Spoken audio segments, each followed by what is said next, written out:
Olá! Na aula de hoje, iremos fazer uma revisão dos principais tópicos do nosso curso e estudar um caso real de um empreendedor e sua empresa.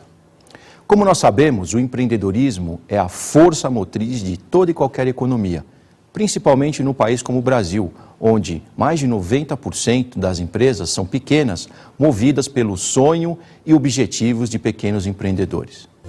Mas afinal, o que é mesmo empreendedorismo?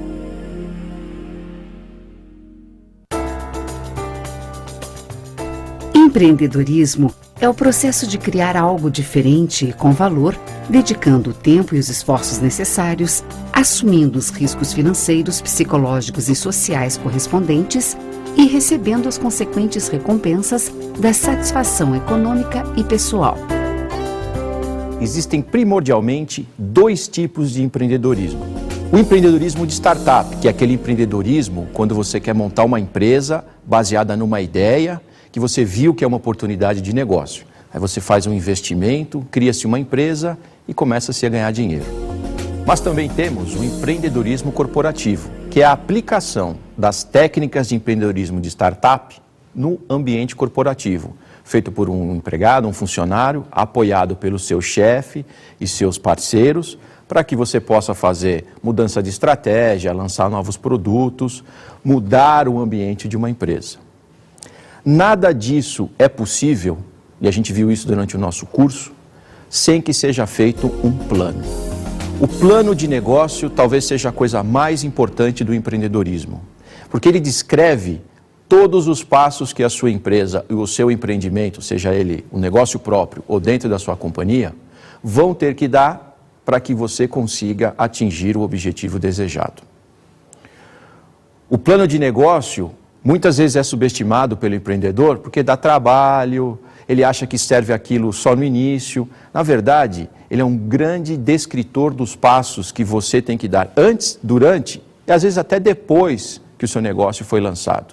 Muitos planos de negócio começam a ser feitos pelo fim. Você descreve o que o seu negócio vai ser, se ele vai ser vendido ou o que ele vai ser quando crescer, para depois descrever os passos que devem ser tomados para atingir aquele objetivo. O que deve conter o plano de negócios?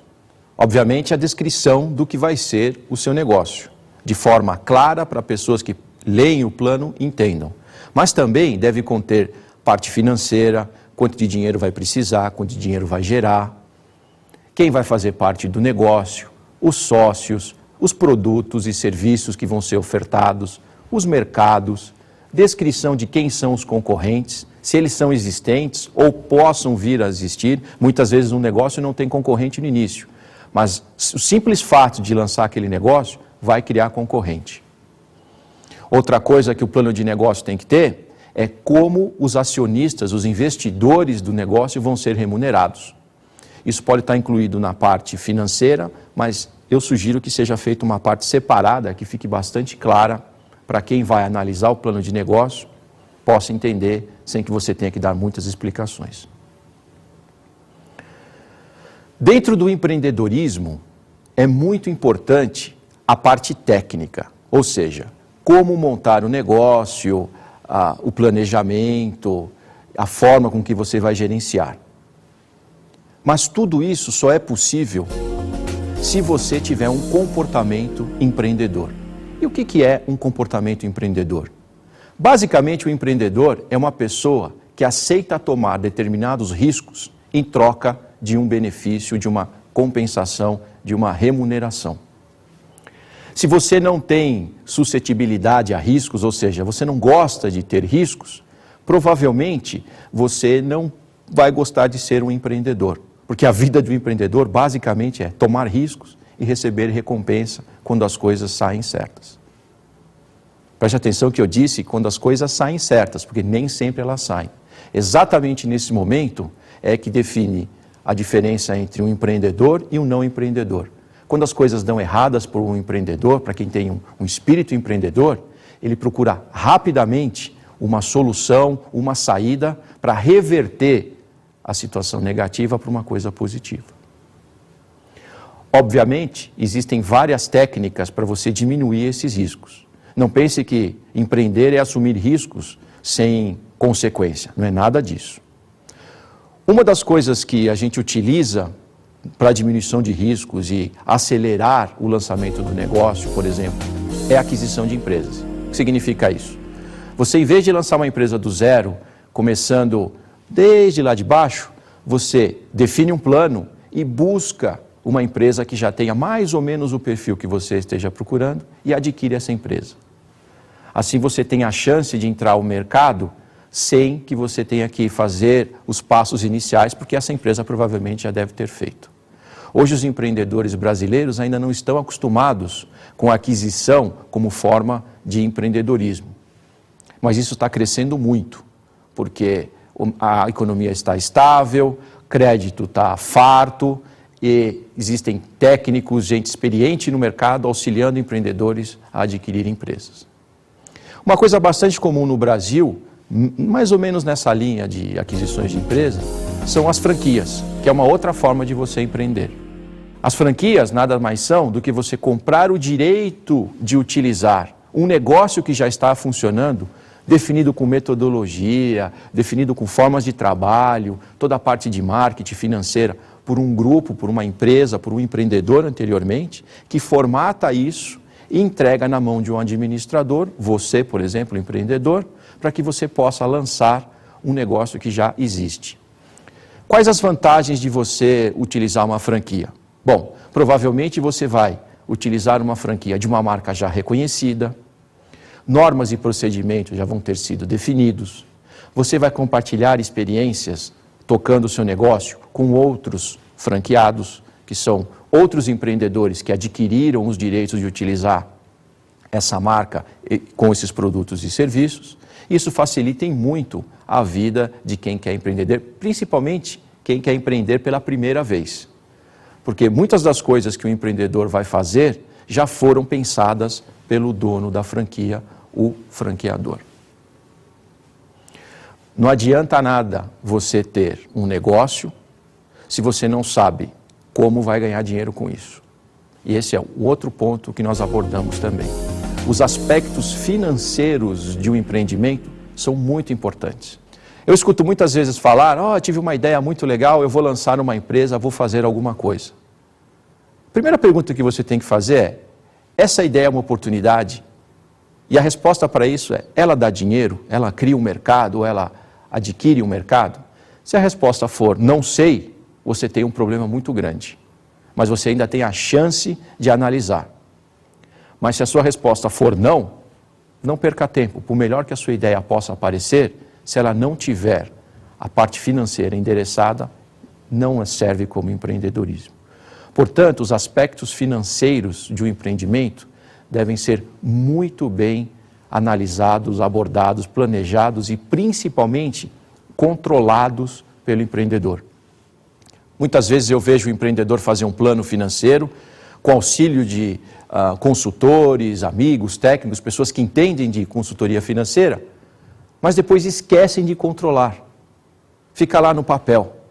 O aspecto financeiro ele deve ser levado durante toda a vida do empreendimento. Pode parecer uma coisa meia chata, mas é vital. E a propósito, não é nem um pouco chata.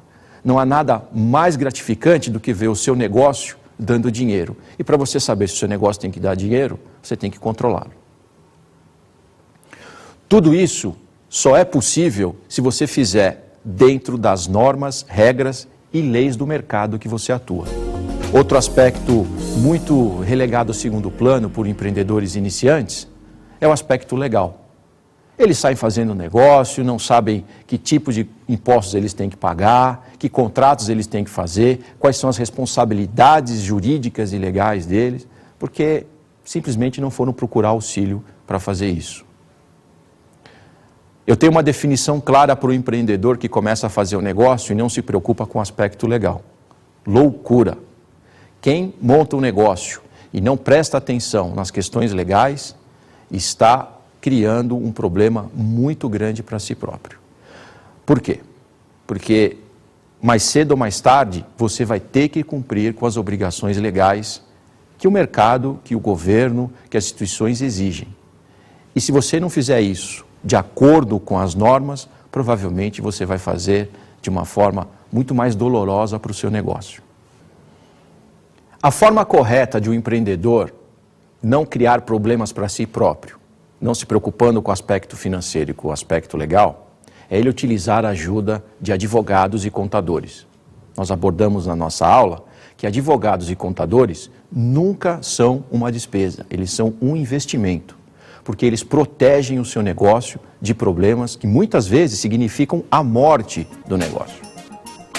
Análise de contratos, saber qual é a melhor forma de cobrar, saber o que deve ser pago e quando, tudo isso é trabalho dessa dupla que não deve faltar em nenhum empreendimento, seja ele novo, seja ele antigo. E depois que você fez todo o planejamento, toda a parte legal, toda a análise do seu negócio, você tem que transformar isso num contrato. O contrato social é o documento que descreve legalmente a sua empresa. Não subestime a sua importância. Muitos empreendedores simplesmente acham que o contrato social é uma exigência burocrática. Não é. Ali ele vai definir muitas coisas importantes do início, do meio e até do fim do seu negócio. Alguns empreendedores colocam no contrato social as cláusulas que definem a saída dos sócios. É normal que um sócio queira sair, isso acontece e muito. Mas como ele vai sair, muitas vezes, por indefinição, gera brigas. Isso tem que ser previsto no contrato social. Nesse documento, você tem que ter o que faz o seu negócio, o nome dele, aonde ele vai estar localizado, que tipo de serviço e produto ele vai ofertar, quem são os sócios e qual a participação de cada um, quem gerencia, quem não gerencia, e uma série de outras coisas. Esse documento também vai ser usado por investidores, eles vão analisar se vale a pena ou não investir, olhando o plano de negócio, mas também o contrato social, porque ali limita, por exemplo, o risco que cada empreendedor tem relativo ao seu negócio.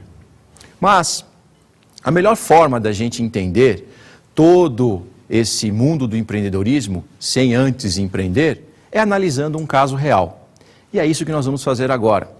Nós vamos conhecer o Dagoberto Ajar, um empreendedor de sucesso e o seu negócio, a Advance Marketing. Vamos lá.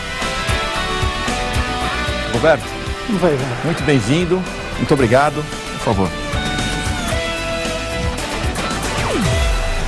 Formado em matemática e física nuclear pela USP, Dagoberto Ajar optou por seguir carreira no mundo financeiro. Trabalhou 10 anos no Citibank e 2 anos no ABN AMRO Bank, desempenhando funções nas áreas de tecnologia e negócios. Em 1993, ingressou na Microsoft, permanecendo na empresa por 9 anos, exercendo atividades de direção de internet, de marketing e de estratégia. Desde 2002, é diretor-presidente da Advance Marketing, empresa especializada em treinamento e consultoria de gestão, marketing e vendas para empresas de TI, com escritórios em São Paulo, Miami, São Francisco, Cidade do México, Buenos Aires e Auckland.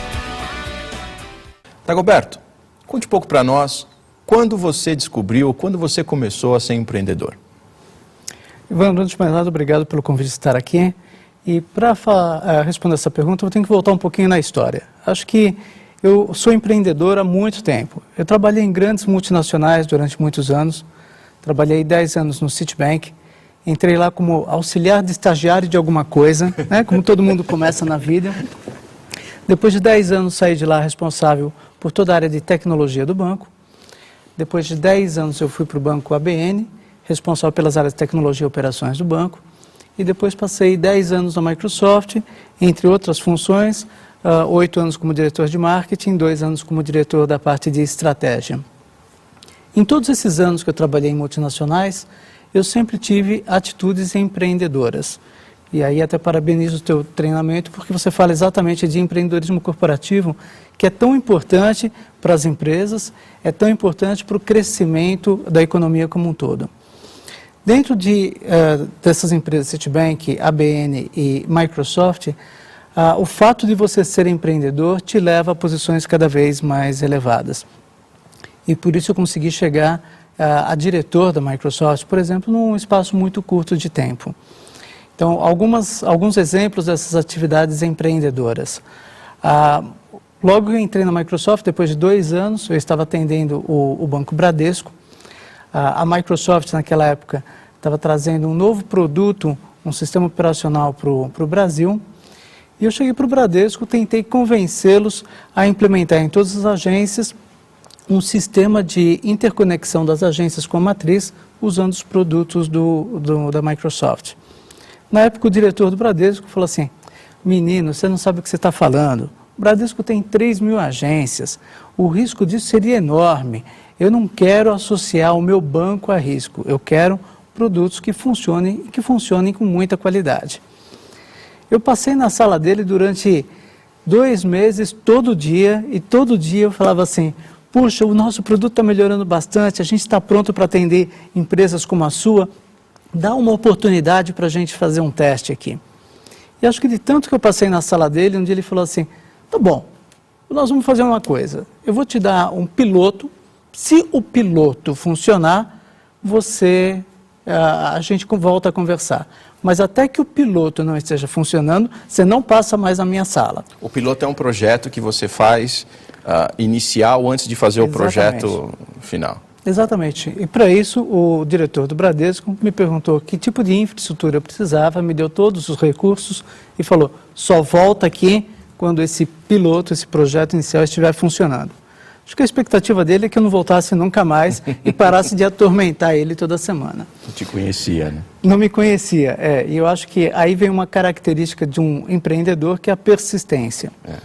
E nós fomos atrás de implementar o piloto, fazer com que a tecnologia funcionasse dentro dos parâmetros de qualidade do Bradesco, engajamos ou comprometemos o time do Bradesco em cima da solução, e depois de 2 meses eu voltei novamente para a sala do diretor e falei: prezado diretor, o piloto está funcionando, está na hora do senhor ir lá, olhar o que está acontecendo e a gente voltar a conversar. Acho que ele não acreditou muito, foi lá, olhou o projeto, pegou feedback das pessoas, todas deram um feedback muito positivo com relação ao trabalho que tinha sido feito e principalmente com relação à tecnologia que estava implementada. E ele teve que voltar a conversar com a gente e assinou um contrato em 1985, falando de que o Banco Bradesco, preferencialmente, compraria todo e qualquer produto Microsoft que fosse pertinente ao banco. Esse foi o maior projeto da Microsoft no mundo inteiro, tanto que o próprio Bill Gates desceu para o Brasil, veio assinar o contrato junto com esse diretor do Bradesco, e eu acho que... Eu lembro que você, inclusive, foi premiado, você foi reconhecido na Microsoft. Fui muito premiado, na verdade, eu tive várias premiações, essa foi a primeira delas. Eu fui reconhecido nesse ano como o melhor funcionário da Microsoft não americano. Na verdade, eles tinham um prêmio só para o melhor funcionário americano e pela primeira vez na história, alguém fora dos Estados Unidos tinha tido um desempenho considerado excepcional. Então, esse é um exemplo de atividade empreendedora que você tem dentro de uma multinacional, dentro de uma grande corporação e que te leva a postos mais elevados. Com esse tipo de empreendedorismo e com esse tipo de projeto em especial, eu logo fui promovido a diretor da área de internet da Microsoft e aí eu tive uma outra atitude de bastante risco. Meu primeiro desafio, enquanto diretor de internet, era aumentar o market share de um determinado produto da Microsoft. Nós tínhamos 4% de market share e a minha meta era, em 1 ano, chegar a 85% de market share. Foi um fato interessante porque nessa época nós fizemos um projeto em conjunto, né? Nós estávamos trabalhando num projeto de internet onde nós estávamos investindo e você, como diretor da Microsoft, eu me lembro, nos ajudou muito trazendo essas tecnologias novas que a Microsoft estava querendo ampliar em mercado. E você acreditou, outra característica de empreendedor, né? Empreendedor acredita muito em empreendedor. Eu me lembro que naquela época nós não tínhamos muita coisa a não ser uma ideia e um projeto, e que bastou apresentar para você a ideia, o projeto e a oportunidade para que você investisse nesse projeto e nos desse muita ajuda, que foi fundamental para o negócio. Exatamente. Você está falando um ponto importante, quer dizer, empreendedor reconhece empreendedor e empreendedor ajuda empreendedor. Isso ao longo da minha carreira foi muito importante, muitas pessoas vieram me ajudar. Em especial com relação a esse produto da Microsoft, o que nós fizemos foi analisar o mercado, identificar como a concorrência trabalhava no mercado. Na época, parece uma coisa estranha hoje, mas para você acessar a internet, você tinha que baixar o tal do browser, né? A ferramenta de acesso à internet. Só que isso pressupunha que você tinha acesso à internet. Você precisava ter um browser para baixar o browser. Então era o ovo e a galinha, né? Como é que você fazia isso?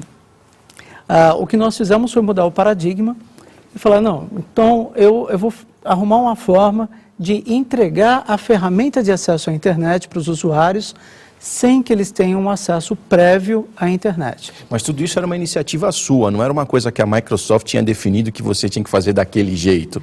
Era toda uma iniciativa brasileira, não existia nenhum tipo de orientação da matriz e o risco também era todo meu. Eu lembro que quando a gente começou, quando eu apresentei o projeto para o meu chefe, o meu diretor no Brasil, ele olhou e falou assim, se isso aqui der errado, você perde o emprego. Se der certo, a gente divide o bônus. Se der certo, a gente volta a conversar. E eu acho que você fala isso muito bem. Característica de empreendedor é assumir risco. Risco controlado. E na minha ótica, o risco do que a gente estava assumindo era altamente controlável. Na visão do meu chefe, que não tinha todos os elementos de informação, o risco era um pouco menos controlado, mas eu acreditei no projeto, trouxe para o projeto para participar bancos como o Bradesco, Itaú e Unibanco juntos, e cada um desses bancos, no espaço de um ano, distribuiu no mercado para os seus clientes o total de 5 milhões de CDs com o instrumento, com a ferramenta para que você acessasse a internet. Interessante.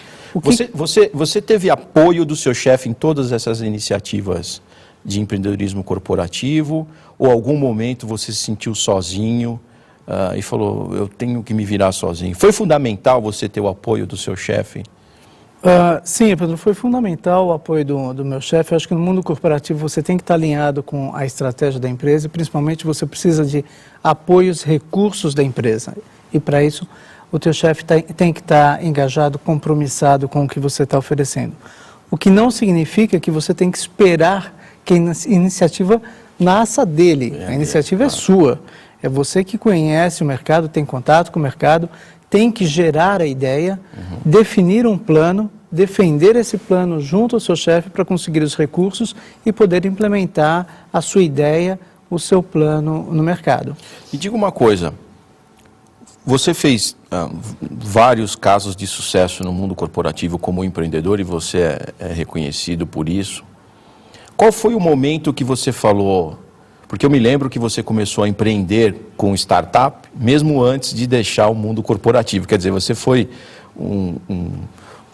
uma espécie especial, diferente que foi. Você foi empreendedor corporativo e empreendedor de startup ao mesmo tempo. Como é que foi essa experiência? O que eu percebi, Evandro, é que chega num ponto da sua carreira corporativa de que os desafios mudam de nome, mudam de tamanho, mas continuam o mais do mesmo. Não tem grande diferença naquilo que você está executando. Você tem que passar a ser um bom executor, um bom administrador. A parte criativa, ela acaba diminuindo à medida que você vai subindo, porque você tem cada vez mais regras, você tem cada vez mais defender o plano da empresa, defender o desempenho da empresa. E era uma coisa que eu estava começando a me sentir subutilizado. Eu falava, não é mais isso que eu quero. Eu tinha feito grandes projetos que tinham me levado brilhantemente até onde eu estava, e dali para frente eu via que não era mais tanto o meu perfil. Então, cheguei para o meu chefe, para o diretor da empresa, e falei, eu gostaria de, em paralelo, fazer alguns pilotos, projetos que podem dar certo, podem não dar em nada. E perguntei se ele teria alguma coisa contra, ou se a empresa teria algum tipo de política que vedasse esse tipo de atividade. O que ele me falou desde que você não tenha a sua performance, o seu desempenho aqui prejudicado, desde que você não aloque o tempo da empresa para isso, você está livre para fazer os seus testes. Fora das 18 horas que você trabalha aqui, você pode fazer o que você quiser. Fora das 18 horas, exatamente. E o que eu tive que fazer foi buscar sócios que pudessem tocar o negócio, que pudessem executar o negócio, enquanto eu ficaria apenas como o idealizador, o planejador das atividades. E foi interessante, eu tive 3 negócios que deram muito errado, e eu acho que também isso é parte do empreendedor. Você nunca vai acertar de primeira, ou muito dificilmente você vai acertar de primeira. Então, a primeira atividade que eu tive, eu arrumei um sócio que falou assim, puxa, eu sei como ganhar dinheiro. Vocês de empresa de tecnologia adoram comprar camiseta. Então, vamos abrir uma confecção e vamos começar a fazer camisetas. A gente vai fornecer não só para a área de tecnologia, que é grande consumidora, mas está chegando a parte de eleições e deputados, vereadores adoram comprar camiseta para colocar em cabo eleitoral, para colocar no mercado, etc. Eu achei que a ideia podia ser boa, o investimento era muito baixo, eram comprar 4 máquinas de costura industriais, contratar mão de obra, fazer a alocação do espaço. O sócio escolhido aparentemente entendia muito do negócio, então acho que fazia algum sentido para o meu piloto, para o meu teste. E realmente abrimos a empresa, ela foi brilhantemente bem no primeiro mês, foi mais ou menos no terceiro mês, começou a engripar no 5º mês e lá pelo 7º a gente estava com a corda no pescoço. E o que você acredita esse fracasso? Tendo a experiência que você tem hoje, onde foi que você errou? Eu errei em dois pontos, Evandro. O primeiro, nós não fizemos nenhum tipo de plano prévio. A gente teve a ideia num botequim, como acontece a maior parte das ideias. O plano foi mal rascunhado num guardanapo de botequim e de lá a gente partiu para a execução. A execução ela foi relativamente boa no início, porque é só você colocar as peças juntos. E depois o que a gente errou é que a gente começou a não ter atividades de marketing, que seria fruto de um bom planejamento. Não tínhamos atividades de vendas e não tínhamos o acompanhamento e principalmente, que foi o segundo ponto que a gente errou muito, nós não tínhamos o monitoramento do mercado. O mercado mudou e em 6 meses os chineses começaram a vir para o Brasil e começaram a vender camiseta a preço de banana. A preço de final, o preço do seu custo. Abaixo do meu custo. Aí não dá para competir. Aí não tinha como competir. Eu, como um executivo de grande empresa, queria trabalhar 100% legalizado. Então, as costureiras eram CLT, nós pagávamos todos os impostos, etc. Não que os chineses não façam isso, talvez até fizessem. Mas o custo deles é muito mais baixo. Mas o custo deles era diferente, o custo era mais baixo, eles trabalhavam com outro tipo de regime de contratação, eles trabalhavam com outro tipo de regime de remuneração, eles trabalhavam com outros volumes, então fazia com que o negócio deles tivesse realmente uma lucratividade menor, mas num volume muito maior. Aí você resolveu fechar o negócio, voltou para tábua de design, como a gente diz, voltou lá para o planejamento, aquela coceira de se tornar um empreendedor de startup, de lançar o seu próprio negócio, não baixou? Não baixou, eu diria o seguinte, foi um bom aprendizado, nós saímos 0 a 0, quer dizer, não perdemos dinheiro nenhum, não ganhamos dinheiro nenhum, e eu falei, eu não desisti da ideia. O projeto, o meu piloto não foi bem sucedido como eu gostaria, mas eu quero aprender, saber tudo que eu errei e tentar novamente. E tentei novamente e cometi alguns outros erros. Aqueles que eu tinha cometido, eu não repeti. Né? O segundo empreendimento, nós abrimos uma empresa de limpeza corporativa.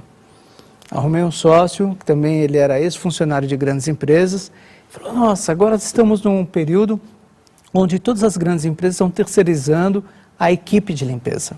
Né? Então faz todo sentido a gente abrir e tirar a oportunidade desse momento de mercado. Fizemos isso, investimento também relativamente baixo, compramos um monte de produtos de limpeza, contratamos uma série de empregadas para fazer a limpeza e começamos a procurar empresas que pudessem nos contratar. E aí nos deparamos com um problema que a gente não tinha visibilidade, que é o fato de eu ser ainda funcionário de uma grande empresa e o fato dele ser ex-funcionário de grande empresa não significava absolutamente nada. Quem estava nos contratando, estava contratando uma empresa que não tinha histórico, que não tinha caso de sucesso, que precisava se mostrar no mercado e se comprovar no mercado. A nossa credibilidade pessoal não era o suficiente para conseguir gerar os negócios. Credibilidade não limpa carpete, né? Credibilidade não limpa carpete, exatamente. E saímos limpando muitos carpetes para poder mostrar que a gente tinha competência no assunto. E para conseguir o mínimo de rentabilidade ou de faturamento para a empresa, nós tivemos que pegar também limpezas residenciais. Então, para poder cobrir a parte de custos. Ficamos nesse ramo de atividades durante uns 6 meses e aí nos deparamos com um segundo problema, que esse meu sócio, que teve essa brilhante ideia e que era ex-funcionário de multinacional, descobriu que ele detestava o ramo de limpeza. E que ele tinha visto que era só uma oportunidade de mercado e a decisão que nós tínhamos tomado em abrir o negócio era uma decisão oportunista e não porque a gente tinha paixão pela atividade. Bom, o fato é que depois de 2 meses você não gosta do negócio, ele começa a não dar a lucratividade que você quer e você cancela. O momento final foi quando uma das moças que fazia a limpeza, nós fomos limpando o apartamento de um grande arquiteto renomado e ela por acidente bateu num espelho que custava $3.000. Então a gente falou, bom, está na hora de parar e rever os nossos conceitos. E decidimos fechar a empresa com um pouquinho de prejuízo por conta do espelho, mas com muito aprendizado pela frente. Okay. E foi aí, Evandro, que eu abri 2 negócios de muito sucesso. Você falou, chega de ficar fazendo piloto, agora eu quero ser o piloto do meu negócio. O piloto do negócio. E vou fazer a coisa acontecer. O primeiro eu abri enquanto ainda estava no mundo corporativo, era uma atividade paralela. Eu arrumei um sócio que conhecia muito bem a parte de nutrição, de bem-estar, de academias de ginástica e de que tipo de suplementos esses atletas tomam para poder manter a forma física. Nós estudamos muito mercado, visitamos muitas academias, visitamos muitas lojas que vendiam esses produtos, fomos aos Estados Unidos falar com os distribuidores, fizemos uma análise de por que as pessoas no Brasil consomem, como consomem, de que forma consomem, quando consomem. Ou seja, você fez um planejamento para esse negócio, coisa que você não tinha feito nos outros 2. Exatamente. Eu investi 6 meses de tempo em planejar, em analisar o mercado, saber quais eram as nossas chances, o que a gente devia fazer para ter sucesso e principalmente pegando todo o aprendizado dos meus 2 fracassos para poder abrir esse negócio. Eu acho que alguns aprendizados que a gente teve que foram importantes foi a escolha correta de um sócio, a escolha de um sócio que tivesse paixão pelo negócio que nós estamos montando, que tivesse muito conhecimento do negócio e acho que isso é um fator decisivo, porque no começo o dono vai trabalhar mais do que qualquer funcionário e vai ganhar menos do que todos eles. Combinados. Todos combinados. Então você tem que ter paixão, você tem que acreditar naquilo que você está gerindo, naquele negócio que você está começando.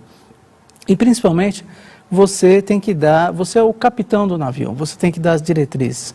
Se você não conhece o negócio, fica muito mais difícil. O planejamento nos deu muita segurança para abrir esse negócio e abrir da forma correta. Então, abrimos a loja num ponto que foi previamente estudado, analisado. A loja começou já com um porte bastante interessante. Nós estamos na época com 700 produtos diferentes na loja. Em 6 meses nós chegamos para 3.000 produtos. Eu acho que descobrimos uma regra do jogo bastante interessante e faz parte do modelo empreendedor ou inovador. Descobrimos que todos os nossos concorrentes compravam a prazo e que por isso eles tinham uma negociação desfavorável com os distribuidores. Nós conseguimos, por conta de alguns empréstimos e alguns aportes pessoais, ter capital para poder fazer as compras à vista e com isso consegui redução significativa no preço de compra. Ou seja, o planejamento financeiro foi fundamental para criar um diferencial competitivo para o seu negócio, ou seja, ser melhor que os seus concorrentes. Exatamente. Então, análise de mercado ou planejamento financeiro, eu diria que o nosso planejamento de marketing foi excepcional. Depois de 3 meses de aberto o negócio, nós fizemos um evento onde nós conseguimos patrocínio de grandes marcas, então nós não tivemos que colocar nenhum dinheiro no evento e conseguimos levar para esse evento 3.000 pessoas, 3.000 atletas, consumidores dos produtos, que passaram a conhecer e consumir da nossa loja. Mas aí você ainda estava sendo um executivo de uma multinacional, ainda não estava sendo um empreendedor de startup tempo integral. Exatamente. E eu fiquei ainda como funcionário de multinacional por mais alguns meses. Nós abrimos a segunda loja, tivemos tanto sucesso quanto a primeira, abrimos a terceira loja, e aí a coisa começou a tomar um vulto de que eu falei, eu não consigo mais trabalhar numa multinacional e cuidar e gerenciar 3 lojas que demandam estratégias, atenções, gestão mais apurada. E aí foi quando eu tive que tomar uma decisão. Falei, ou eu paro de brincar de lojista, né, ou eu me dedico a isso de fato. E aqui a gente já tinha uma segurança financeira, inclusive muito atrativa, que poderia me fazer facilitar toda a decisão. E coincidentemente, eu estava num período na grande empresa, onde eu estava já vislumbrando a oportunidade de uma outra grande oportunidade, né?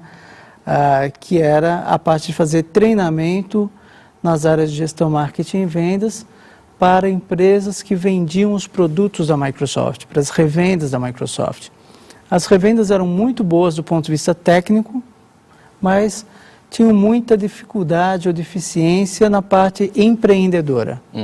Então, não eram empresários de fato, eram, eu diria, técnicos que tiveram muito sucesso no mercado.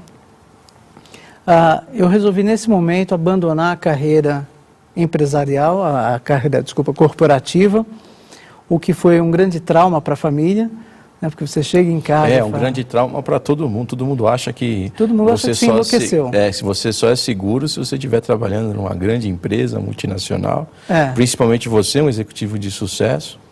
Exatamente. Quando eu disse para o meu chefe, na Microsoft, falei, estou saindo, eu ouvi a frase, você enlouqueceu, imagina, vai ser empresário no Brasil morre de fome, né? Não faça isso, você está jogando fora a sua carreira, você está jogando fora a sua vida. Aí cheguei em casa, comuniquei a mesma coisa, ouvi exatamente as mesmas palavras. Então, durante alguns meses, todo mundo achava que eu tinha enlouquecido. Mas eu acreditava muito no meu sonho, no sonho de ser empresário e aprender e ter desafios com esse meu sonho. Foi aí que você então lançou a Advanced Marketing? Foi. Durante algum tempo eu fiquei com as 2 atividades, tanto as lojas quanto a Advanced Marketing. Ao longo do tempo, nós vimos uma excelente oportunidade de venda das lojas.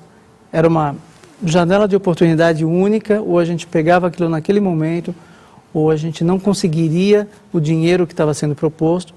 Vendemos as lojas assim, na crista da onda, e aí eu me dediquei única e exclusivamente à empresa Advanced Marketing.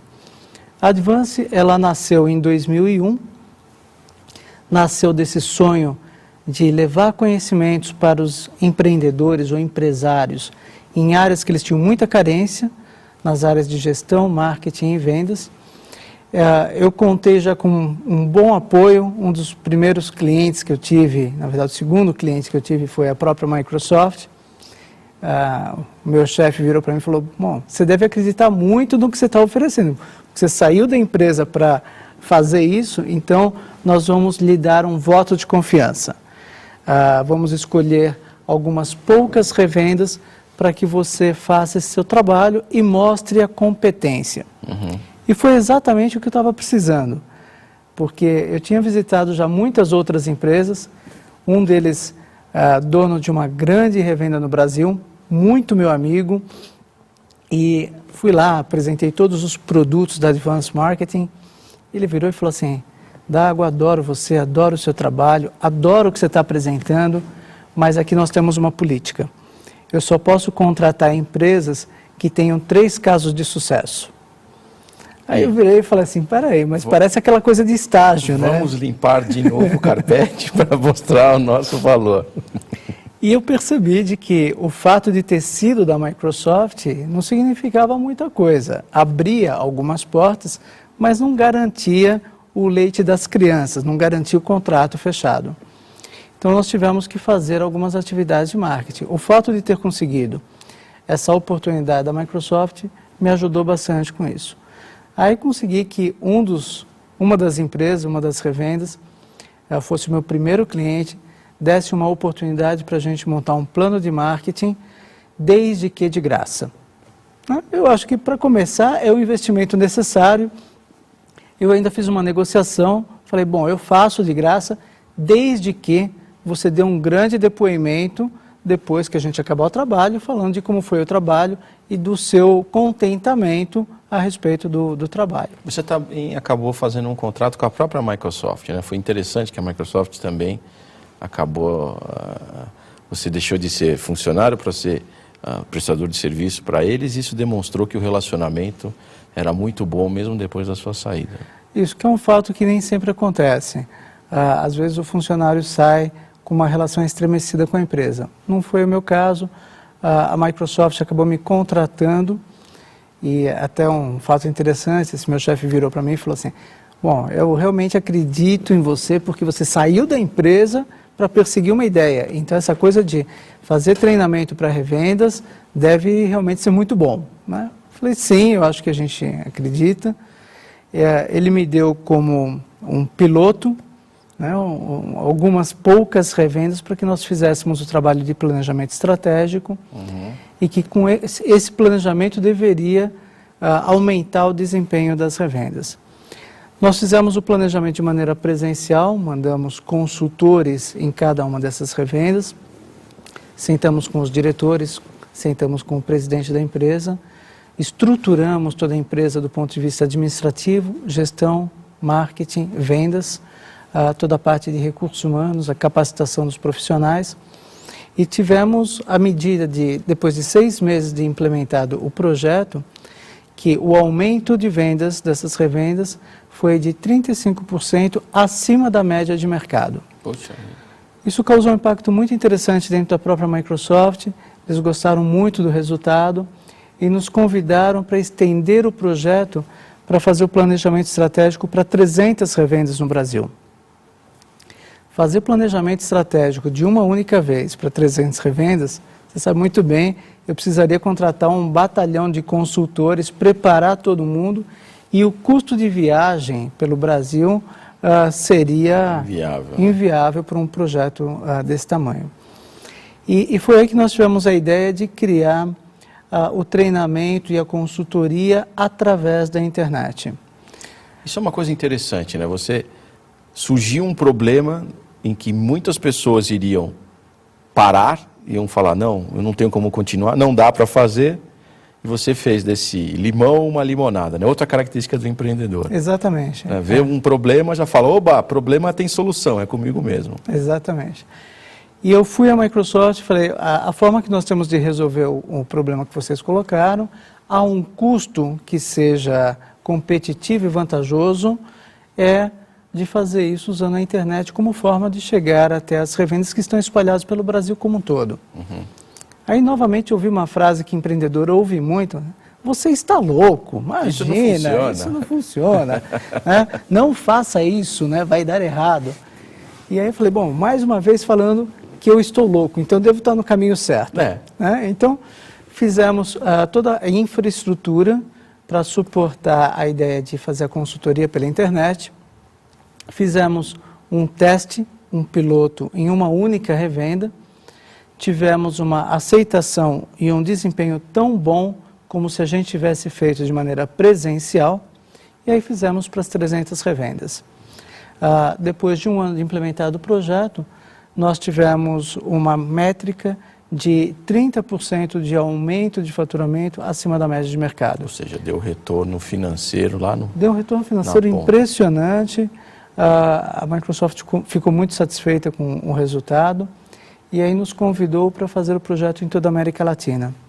Me diga uma coisa, Dagoberto, uma das características que eu reparei na sua história é que você rapidamente aprende com os seus erros.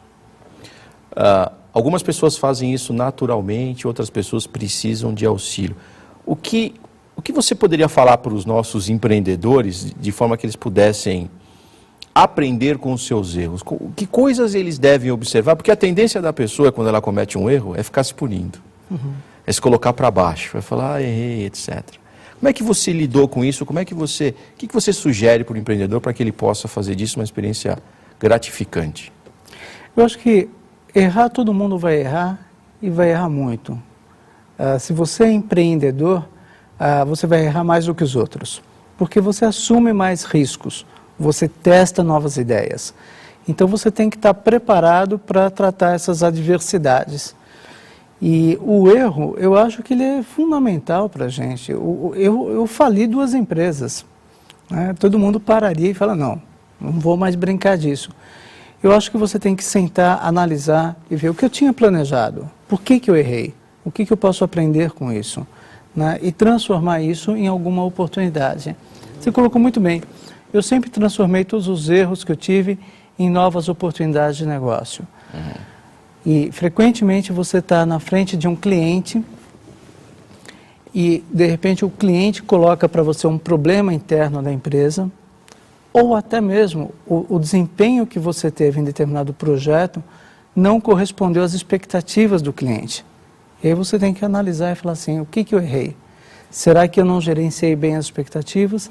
Será que eu vendi um projeto e aquele âmbito de empreendedor, o empreendedor é muito vendedor.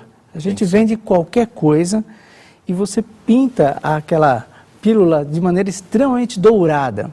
Às vezes o cliente, depois, na hora que você entrega, ele fala, pô, você tinha falado uma coisa tão maravilhosa, eu achei que a gente ia daqui até a Lua e ia voltar, e aí agora você está me trazendo só uma coisa mais ou menos, não era exatamente a minha expectativa.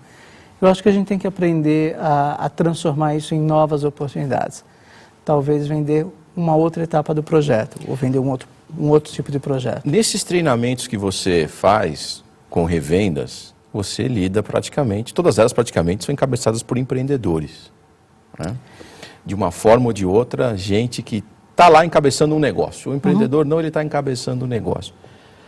Quais são as principais características e problemas que você vê nesse tipo de empreendedor pequeno, que está começando, que tem o seu negócio? Quais são as dificuldades que ele tem? Onde é que ele mais pede ajuda para você?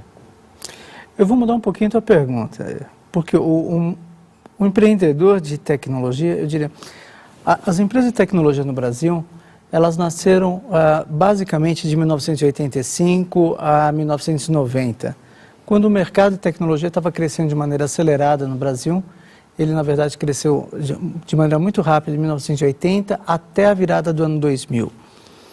Isso porque foram os grandes projetos de automação de agências, automação de escolas, automação de supermercados, automação de escritórios. Então, nesses 20 anos, vendeu-se muita tecnologia.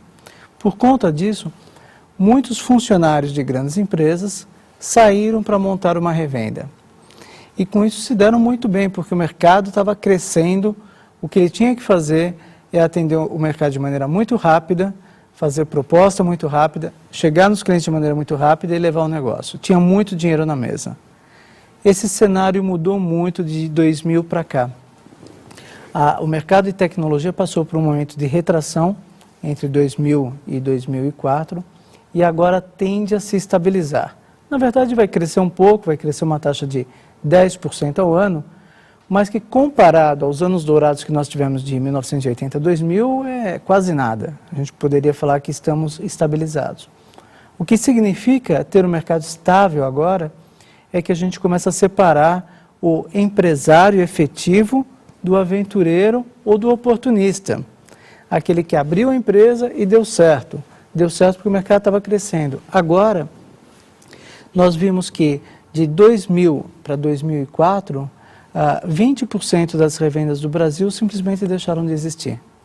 Deixaram de existir porque o mercado retraiu, essas revendas vieram queimando as suas reservas financeiras e chegou num ponto que esse aventureiro, esse oportunista, olhou e falou, não me interessa mais brincar, né? Vou fazer alguma outra coisa da vida. Vou vender carro. Eu vou vender carro. E os que ficaram no mercado, os que estão agora no mercado, esses sim são os empreendedores. Esses são os que sim cresceram com a empresa, mas agora estão preocupados em conduzir os negócios de maneira correta. Então, o que eu mais tenho ouvido são empresários que precisam rapidamente aprender sobre planejamento estratégico, planejamento de marketing, estruturação da equipe de vendas, fusões e aquisições, né, ou alianças estratégicas para chegar em fusões e aquisições. Então, eu sempre brinco com o mercado de tecnologia, que eu falo que o ano 2004 foi o que dividiu os garotos que vendiam tecnologia dos homens de negócio. O que a gente tem agora são pessoas que estão querendo trabalhar, estão trabalhando com muita maturidade. Para a gente encerrar a nossa conversa, eu queria que você falasse um pouquinho quais são as dicas que você dá para quem está nos vendo e fala, bom, eu quero me tornar um empreendedor. Quais são os primeiros passos, baseado na sua experiência, que você faria para essa pessoa dar? E quais são os passos que você falaria para ela? Não dê esses passos porque você vai cometer um erro. Eu diria, em primeiro lugar, fazer o plano, na verdade, analisar muito o mercado, analisar a concorrência, analisar os potenciais clientes, analisar quem já está no mercado, montar o plano com base em todas essas informações, para que você tenha muita segurança. A segunda regra, escolher muito bem os seus sócios, de preferência sócios que conheçam o negócio ou que tenham complementaridade com o conhecimento que você tem. Eu vejo muitos clientes que nós temos, onde todos os sócios fizeram a mesma faculdade, onde todos os sócios têm exatamente o mesmo conhecimento. E aí faltam habilidades que são importantes para fazer a gestão da empresa, faltam habilidades de recursos humanos, ou de finanças, ou de gestão, ou de marketing, ou de vendas. São todos excelentes técnicos. Então, acho que escolher bem o sócio, ele é fundamental. Escolher bem o sócio é como escolher bem uma pessoa para casar, né? Escolher bem a sua esposa. Não significa que você não pode se divorciar lá na frente. Pode, mas divórcio custa caro para chuchu. Então é bom escolher antes, né? E ter tudo no seu contrato social, ter tudo no papel, todas as cláusulas de saída, caso elas sejam necessárias. Outro ponto que eu acho fundamental, o empresário e o empreendedor não pode pensar pequeno. Ele tem que começar pequeno, mas ele já tem que estar pensando num horizonte de 5 anos, o que eu quero ser quando eu crescer? Como é que eu vou fazer para crescer? Como é que eu vou conduzir essa empresa a ser uma empresa de sucesso? Né? Como é que eu vou fazer para que eu tenha market share, que eu tenha domínio de mercado? Como é que eu faço para ser o melhor em alguma coisa? Como é que eu crio os meus diferenciais? Outro ponto que é fundamental é como é que eu estabeleço uma carteira de clientes, como é que eu me coloco no mercado e, principalmente, que foi o que eu aprendi muito, como é que eu ganho o primeiro cliente, né? E como é que eu vou crescer a partir dali. Eu diria, assumir risco é parte inerente de qualquer negócio, qualquer empreendedor, qualquer empresário. O empresário de sucesso que faz é analisar muito bem o risco e calcular o risco. E isso diferencia o empresário do aventureiro. Né? O aventureiro pega um sonho, leva para frente e o sonho pode ou não dar certo. O empreendedor faz com que tudo dê certo. Né? E eu aprendi isso, tive que falir 2 negócios para aprender de que a gente pode do limão transformar em limonada, desde que você tenha paixão no que você está fazendo, desde que você conheça muito bem o que você está fazendo. Ou seja, você diria que não entrar no negócio que você não tem conhecimento e não tem a paixão seria um passo que um empreendedor ou um pretenso empreendedor não deveria dar? Eu acho que aí você não é empreendedor, Evandro, aí você é investidor.